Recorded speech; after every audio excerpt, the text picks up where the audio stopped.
Praise the Lord. உங்களுக்கு சமாதானம். ஆமாங்க, ஆண்டவராகிய இயேசு கிறிஸ்து சொல்கிறார், உங்களுக்கு சமாதானம். ஒரு மனிதனுக்கு மிகவும் முக்கியமான ஒன்று சமாதானம். குடும்பத்தில் சமாதானம், வேலை ஸ்தலங்களில் சமாதானம் என சமாதானம் நிறைந்த ஒரு வாழ்க்கை தான் ஒரு மனிதனுக்கு நிம்மதியையும் மகிழ்ச்சியையும் கொடுக்கும். ஆனால் இன்றைக்கு நீங்கள் ஏதோ ஒரு விதத்தில் சமாதானத்தை இழந்து போயிருக்கிறீங்களா? உங்கள் குடும்பத்தில் சமாதானம் இல்லையா? கணவன் மனைவி உறவுக்குள் சமாதானம் இல்லையா? பிள்ளைகளுக்குள் சமாதானம் இல்லையா? பொருளாதார ஆசீர்வாதத்தை இழந்து சமாதானத்தை இழந்து போயிருக்கிறீங்களா?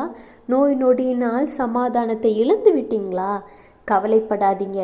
உங்கள் சூழ்நிலை எதுவாக இருந்தாலும் சரி, சமாதானத்தை தருகிற சமாதான காரணராகிய ஆண்டவராகிய இயேசு கிறிஸ்து என்னும் இரட்சகர் இன்று உங்களை தேடி வந்திருக்கிறார்.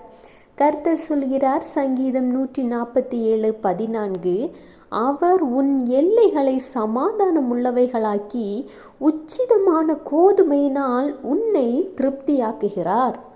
அவர் உங்கள் பாவங்களை நீக்கி சாப கட்டுகளை உடைத்து உங்களுக்கு விடுதலை தந்து உங்களை ரட்சிக்க வல்லவராயிருக்கிறார்.